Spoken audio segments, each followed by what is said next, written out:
Hey, I'm Steve, and welcome to the podcast today, Stuff with Steve. And across my table is John Krill. And we're going to talk about, what are we going to talk about today? Today, I'm the youth pastor at GCF, and we're talking about online dating. It's a kind of new phenomenon. Not really. It's been around for quite a while, but there's lots to talk about. Hey, I just want to take a step backwards and ask you another question. Yes. Do you think it's spiritual for somebody to pick Vermont to win their NCAA bracket? Some people listen to the Holy Spirit, and that's what the Holy Spirit was telling me at the time. Okay, and obviously you were listening to the wrong voice there to pick Vermont to win the... And Longwood. Don't forget Longwood. I never even heard of Longwood. I don't know where it is. You don't have a good track record. Well, let's just say this one did not go as well as planned. Okay. But all right. Well, let's take a step forward and back to online dating. Yes. I just want to include that part. Right. So, what are your thoughts about online dating? Online dating. Yeah, what is it? Well, so online dating is an interesting phenomenon where you basically, it's more of a shopping spree, right? Oh, okay. Shopping. It's basically online shopping. Is there shopping and buying? I mean, keep going. Yeah, Sorry. let's just not talk about that one. But yeah, so you swipe left. You've never done it before, obviously. Okay, when do you think the last time I went on a date was? I mean, hopefully long with my wife, but yes. Before, so it's been 30 plus years. 30 plus years, yes. Okay, Yeah. So you did not have any apps or phones for that matter, right? No phones, no apps. So how did you swipe left or right back then? I walked up to her in the church parking lot. I said, "Hi, Yeah. my name is Steve," and she just flipped head over heels on me and pursued me, and just kind of the rest is history. Okay. So what we do for us current gen people who can't see people because of COVID recently, you have online dating apps. There's probably like 5 billion of them now. Like Tinder and Bumble. Yeah, and, you should stay away from Tinder. There's Upward, a Christian one, right? Well, it's Christian. Oh, is there a Christian mingle? Well, there's Christian. Yeah, it's not Christian though. And on those, you get a series of people that you are connected with, right? They do this analysis thing. You know, you love Taco Bell, instant match, right? And in that, you get these profiles and you swipe left for no or swipe right for yes. If you both swipe right, you can now start dialogue with that individual. Or you can ghost them or whatever. So it's just interesting time, this interesting thing where you can basically shop, yes, no, she's a dog, I hate dogs, left, right. And it's this weird thing to be so picky. What do you think about the impacts that could have on Christians who have access to this, and many teenagers? There's actually teenage ones now these days that they can swipe left and right to. Okay, my first thought, and I just want to say that it could be a bad thought. It could be a bad thought. Yeah. Is that people are picking others just based on looks and nothing else. Yep. Right? Yep. And if you probably read the profiles, Yep. and you need to know everybody lies on their profile. Everyone does. Everyone does. Everyone does. It's like a resume. Yes. You overstate things. Right? Yeah, you saw mine. You didn't overstate, so that's why you were. Oh. So Nice guy. So that appears to me, and it makes it shallow and superficial. Yeah. That's my first thought. I mean, I just kind of think about that. So, yeah, I watch TV where they have speed dating and they talk for 5 minutes and then they switch. Yeah. You know, that kind of a thing. Kind of the same thing, right? Yeah, essentially, but it's like it's basically long-term blind dating, right? Because kind of like you said, you don't know until you meet them, and then once you meet them, everything they said could have been a lie, and you wasted all that time. And speaking from a time investment standpoint, right? For Christianity, I mean, we have a mission, things to do here on Earth, right? And but yet we're called to sometimes, be in a relationship. It seems like an interesting balance, especially online dating. You can spend hours on there and get nowhere. So I don't know. How would you advise someone to walk in their online dating?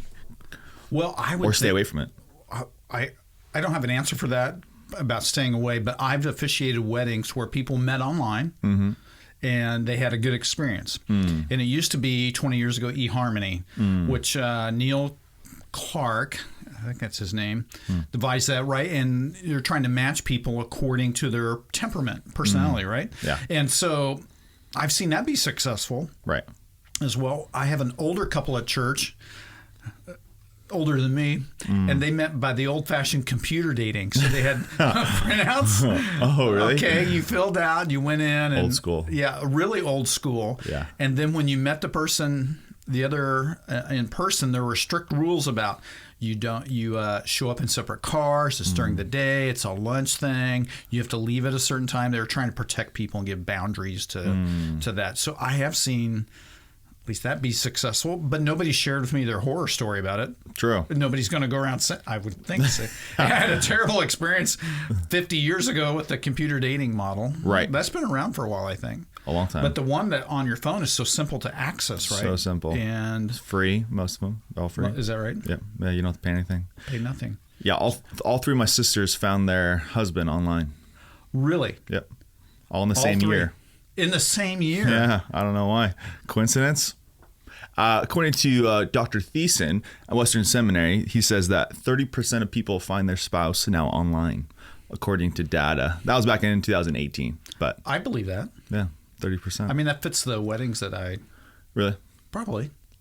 There's some aspect of we met online. Right. Yeah, it seems bigger and bigger these days. Yeah. So, in your opinion, so you asked me, I want to flip that question to you. Well, what do you see as the good in it, and what do you see as the not so good? Yeah, the good is sometimes it's hard to find authentic Christians that you mesh with, personality and that temperament you're talking about. So the value is you can quickly, possibly, find that using apps and data and questions and see what you're aligned and not aligned with. There's a lot of questions on there that are red flags for some people. Like some Christians, even on Christian sites, they still smoke or still, do other things on there, and so maybe that's a red flag for you, and that's an instant no. It's easy. But other times, like you're saying, it could be a waste of time. One example, so I have an online dating app, right? And I went on this date with this girl that seemed like a solid Christian, and I get there, ask a couple questions, and she's telling me that just small detail, John, just want to let you know that every weekend I go visit this guy and I take care of him, and we kiss, we actually make out, but it's really nothing. It's kind of like the brotherly kiss in the Bible. So it's really like nothing personal, but we kiss on the lips, and I'm sitting there thinking, oh, mistakes have been made, right? And so it was a waste of time, right? Huge waste of time. And so it's hard to know those hidden things. And if you date in community, which is a popular thing that advice pastors give, I think it'd be a lot easier to get to know someone before jumping that to the dating scene. But sure, that makes a lot of sense to me. Yeah, because if you're a spiritually mature person, you want somebody that has some spiritual maturity or depth to them. You'd like to know that ahead of time, right? Instead of trying to be guessing and trial and error, I guess you would say, right? Yeah. And what do you think about the pickiness these days? Because back then, back whenever then is, right? Options weren't as vast as they are. Jobs, just everything, right? Locations you can go to, travel plans, whatever. Now, since we have online dating, you have access to any type of person you want, period. You can get down to the ethnicity, the specific age, how many animals, cats, llamas, donkeys. You can get down to the specific. So what would you say... I don't know. So the wisdom in that area is as we become so finited on the perfect one. Well, I think there's a mistake in there. We think there's a perfect one, right? But we need to become the person that God intends us to be. So we need to grow ourselves. Yeah. I was sitting with a marriage therapist a long time ago, and he said, "Hey, I think we tend to think there's only one soulmate for us." Yeah. Right. And he said, basically, in his practice as a Christian therapist, there are many people you're compatible with. Many.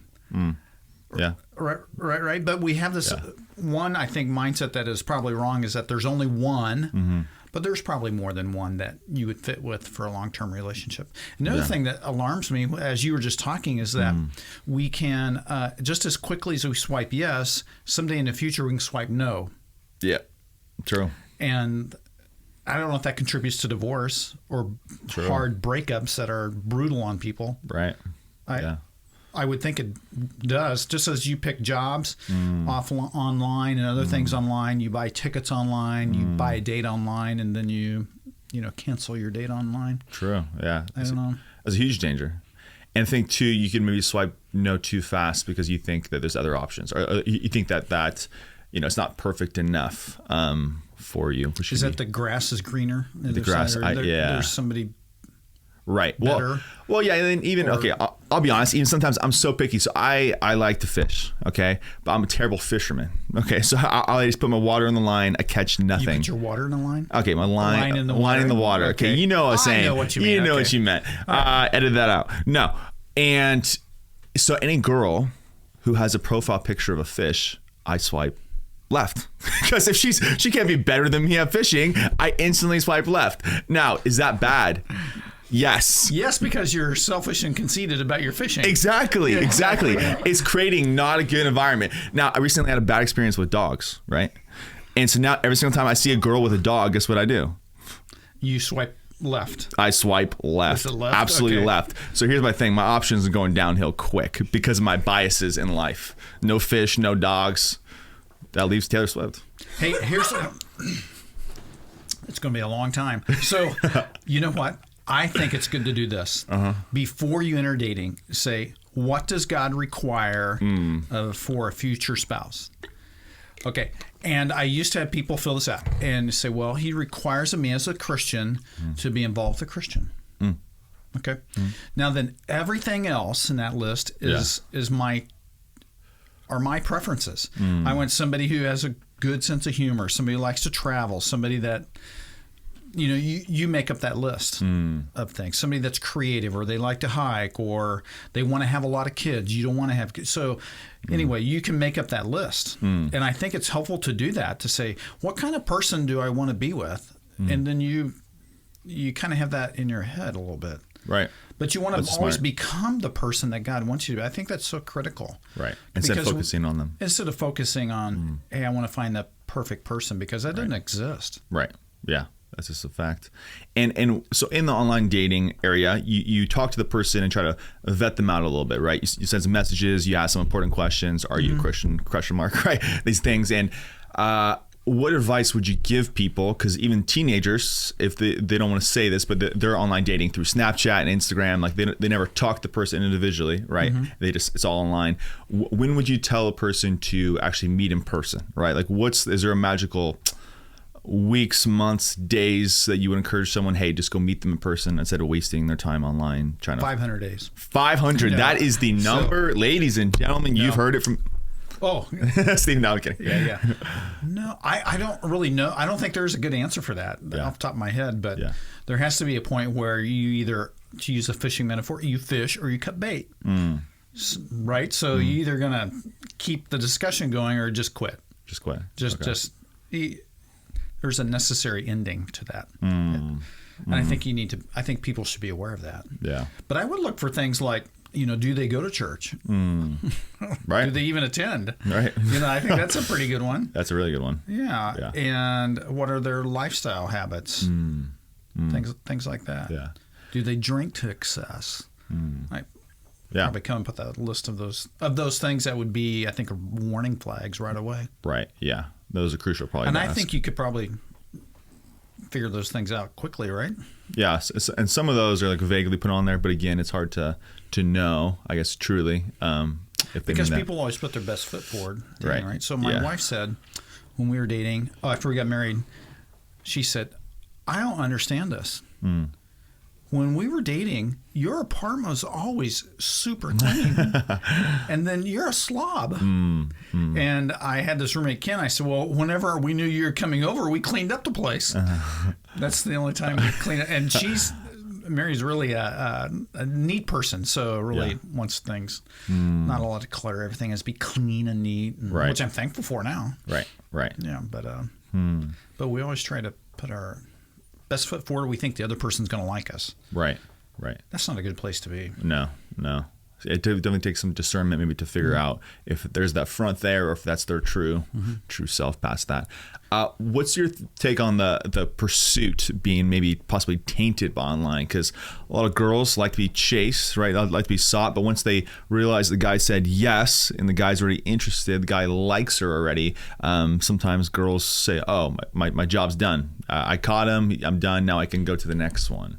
Song of Song is popular, chase throughout the whole thing. What's your maybe take on that? My question is why? Why would somebody do that? Oh, why do girls do that? Yeah. Or guys? Or guys. Why? Yeah. What's the point? It's a game. It's a game. I know a lot of people do it. Well, isn't that why people, their emotions get hurt? Mm-hmm. Well, I mean, what do you think? I mean, I would think that people's, you get rejected enough, your emotions are kind of hurting. Right. Yeah, emotions are hurt, and then some people just like the attention, right? So even though they're dating right now, right, or whatever, they still like, oh, he likes me, I already caught him, good, done, and keep going to the next one. So it's kind of a selfish ambition, I guess. But then it's hard too, because then you have some of those people, even in Christianity, that are just there for fun, right? And a lot of friends even do that. So let me ask you a question. What is the purpose of dating? Why date at all? Why date at all? The $1 million question. Well, you're looking for, like you said at the very start, right? Like where someone is Christian to both align towards God together. And if this person can help you on mission with God and draw closer to him, that's obviously the point of what you're looking for, right? It's like the whole track race, right? You're in your lane, you look up, see if anyone else is running next to your lane, pursuing Christ. And if there is someone like a girl next to you, then hey, that might be a good match. And you start figuring out if you guys can serve the kingdom together, is my thought of why you should date. Is it ever okay to date just for fun? Like you're becoming friends, you're just hanging out, but you have no long-term aspirations? To date?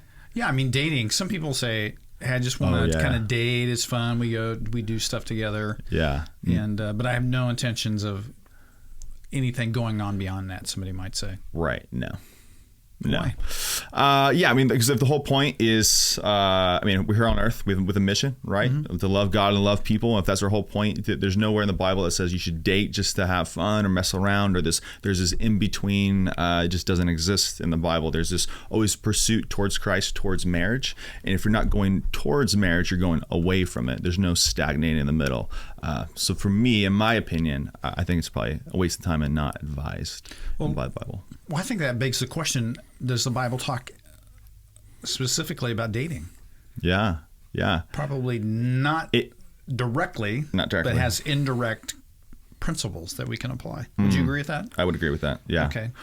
What principles would you say are included in the Bible about dating?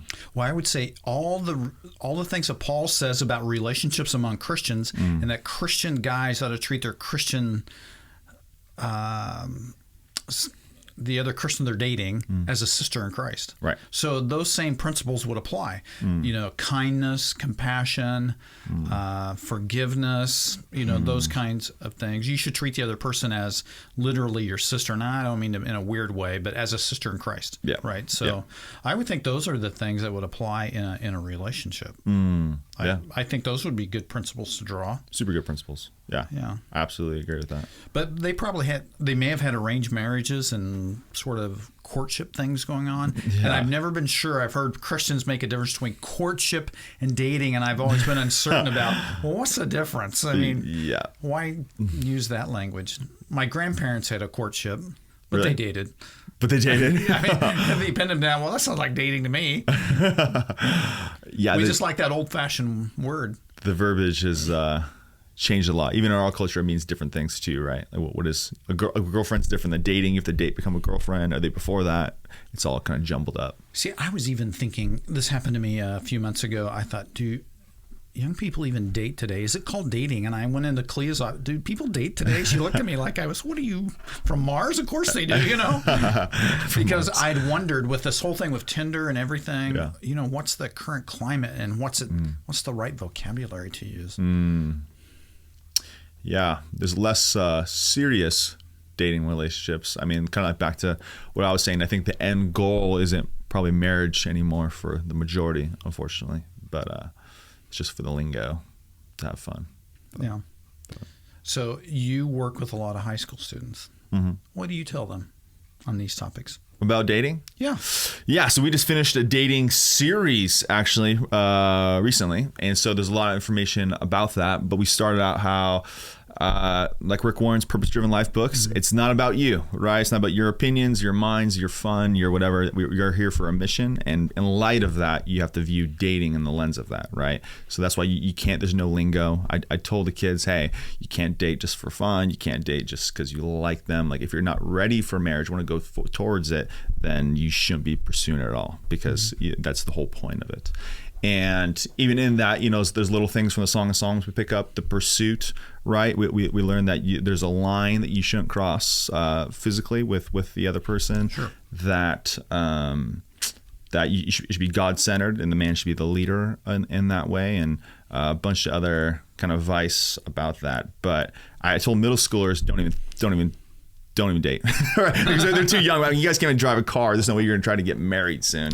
But I think one thing is not helpful in this whole realm of dating is parents who encourage their 7th grader to have a boyfriend or girlfriend. correct. And the last question is like, oh, what girl do you like, or what boy do you like? And they're doing that in 3rd and 4th and 5th grades. And I don't think that's very healthy, because I think it sets up something that's not real Right. already in the mind of an elementary adolescent who has the brain the size of a walnut. Yeah. And I just don't think that's a good thing. No. And I think that applies in middle school. I think it's way too early to be encouraging or telling people about that. Right. And you did a sermon on singleness, right? I did. And how sometimes we overemphasize dating. And and you were a youth pastor, right? And what would you say to our current climate? Because I think parents too, even in high school, encourage that maybe to a high degree, even the Christian culture with prom, winter formal, all these things. Who's your date? What would you say? I would say don't pressure your kid to have a relationship, and don't pressure your kid to get married. Yeah. Right. And don't treat them like, hey, you're an albatross because you're not married. That's just, or, that kind of a thing as well. So I have a son who's 33. He's not married. Are you 33? How old are you? I forgot. On a good day? On a good day, what are you? Oh, 13. On a bad day, 31? 31. 31, okay. Yeah. And so I just don't think it's wise for parents to set that kind of thinking in mind, because really it's manipulation. And you're trying to say that's not as, not as godly or serious as being married. And singleness can be good. Right. Really good. Very good. Yeah, absolutely. Right. Yeah, I just finished reading a book on William Wilberforce, the guy who ended slavery in England. Okay. And he didn't get married till his mid-30s. Okay. Yeah.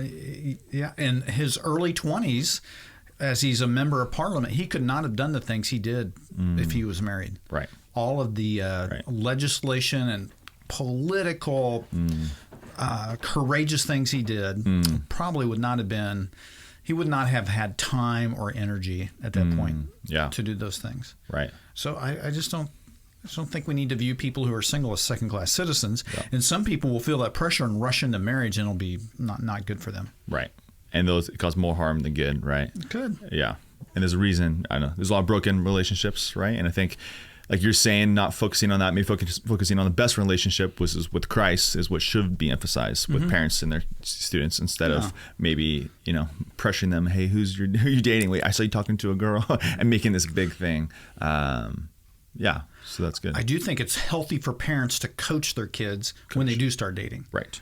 I think dads ought to sit down with their kids and say, hey, this is appropriate behavior. Yeah. This is not. Yeah. This is what you should do.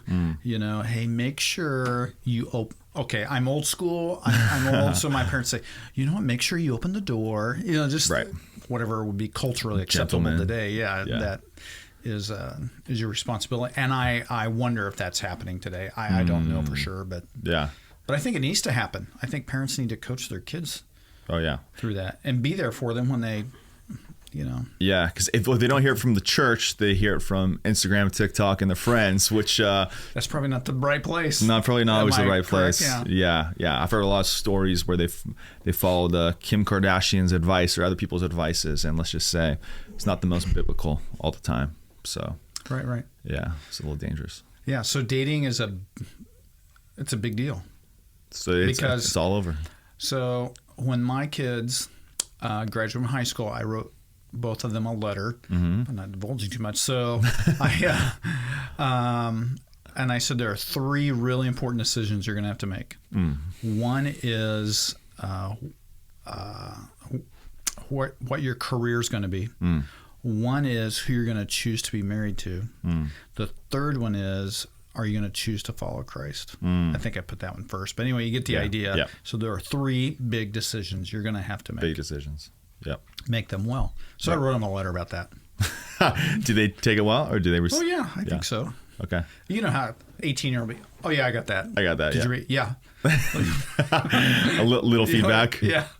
Yeah. Yeah, I think that's wise though, just to say, because it is a big decision whenever you make that decision, if you do, right? And if not, be like Paul and Jesus and still, just like you said, just be just as effective as anyone else, not a second-class citizen. But there is a responsibility and due diligence on our part if we do start pursuing someone dating to make sure it's Christ-focused, even if it's through a app or 2 Exactly. or 5. Or 10. Okay. All right. So, hey, great. Online dating, we think there's value to it, but there's also some pitfalls, and followers of Christ need to be wise. Right. Is that what we're saying? Yes, absolutely. Okay. All right. Great. Hey, John, thanks for the discussion. Yeah, thank you very much. Yeah. It was All good. right. Hey, peace and grace be with you. And this was Stuff with Steve and John today.